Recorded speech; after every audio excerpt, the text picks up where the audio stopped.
move that alarms Pan-African leaders like Burkina Faso's Captain Ibrahim Traoré. The Democratic Republic of Congo, DRC, has offered the United States exclusive control over its critical minerals and infrastructure in exchange for military support against Rwanda-backed rebels. A letter to U.S. Secretary of State Marco Rubio, cited by Bloomberg, reveals President Felix Tshisekedi's request for an urgent meeting with Donald Trump to finalize the deal.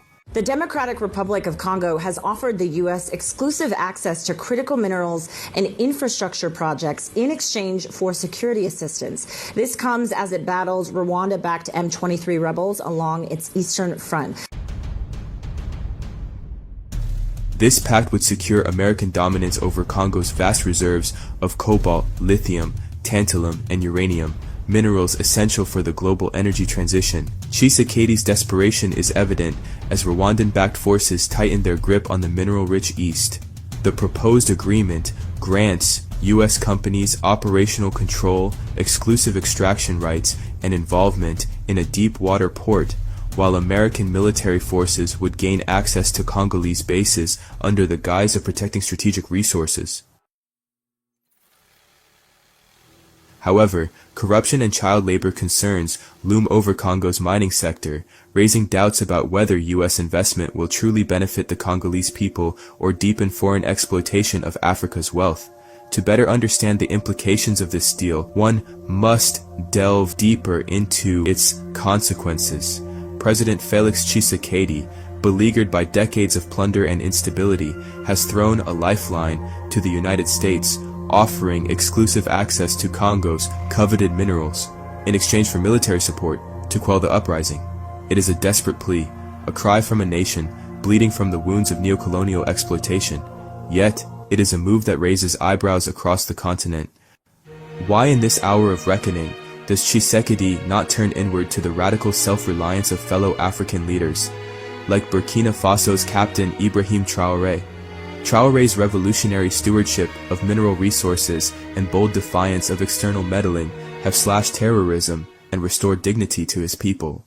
The DRC's plight is a familiar scar on Africa's body politic, a land blessed with treasures that power the world's smartphones, electric cars, and war machines, yet remains a paradox of poverty amid plenty. For too long, its leaders have danced to the tune of foreign powers, offering up the nation's wealth on silver platters while the people languish in squalor.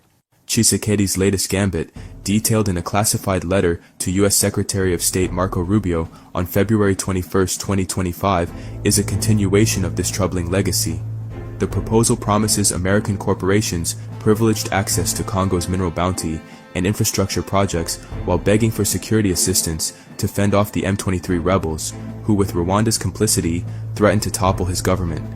It's a deal dripping with the bitter taste of dependency, a Faustian bargain that risks chaining Congo's future to Washington's whims, much as it was once tethered to Belgium's colonial yoke, and more recently, China's economic embrace.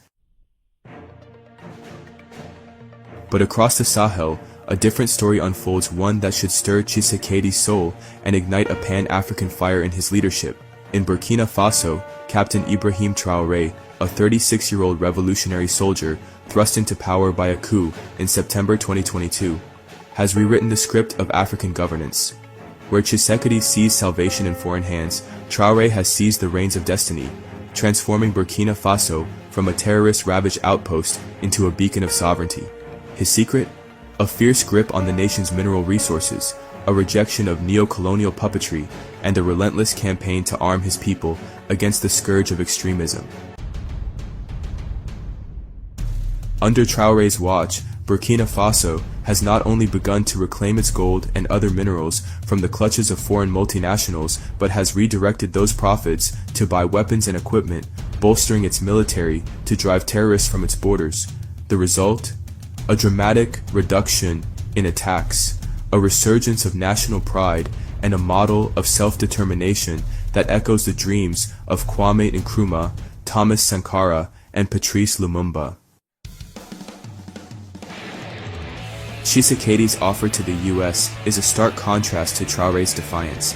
The DRC president accuses Rwanda of fueling the M23 rebellion, to plunder Congo's riches, a charge backed by United Nations reports and echoed by sanctions from the US, UK, and EU against Rwandan officials like James Kabarebe. Yet, instead of rallying Congo's own forces and harnessing its vast wealth to confront this threat head-on, Tshisekedi turns to Washington, dangling the promise of cobalt and lithium as bait.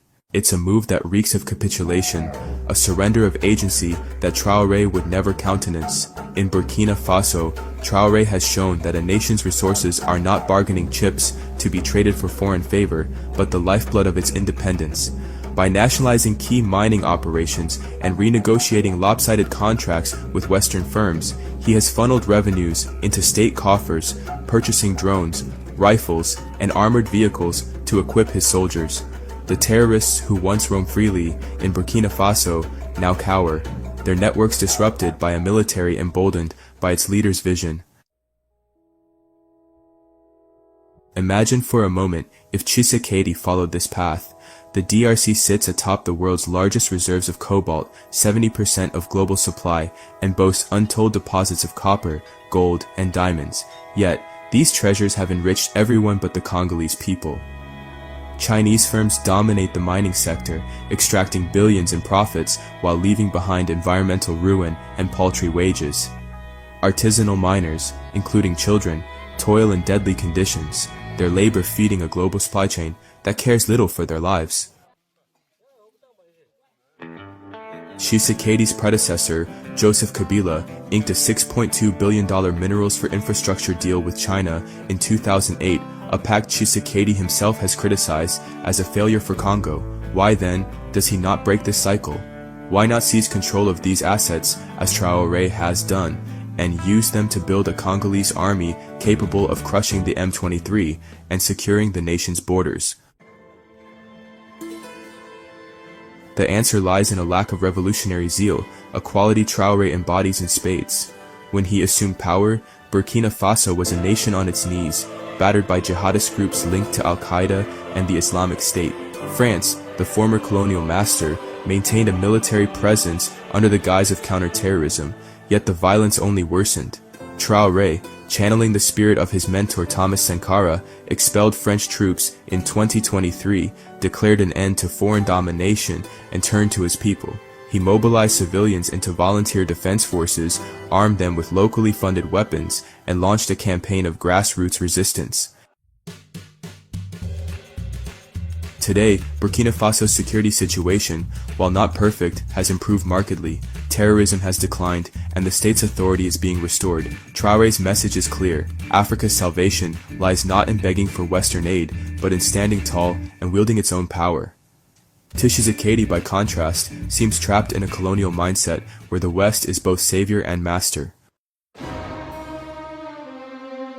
The stakes could not be higher. The DRC's conflict is not just a local crisis, it is a pan-African wound, a test of whether the continent can break free from the shackles of exploitation and betrayal. Rwanda's alleged role in the M23 rebellion, smuggling Congo's minerals across borders while the world watches, is a stark reminder of how Africa's divisions are weaponized against it. Tshisekedi's offer to the US risks deepening this wound, turning Congo into a resource appendage of American corporations and the Pentagon.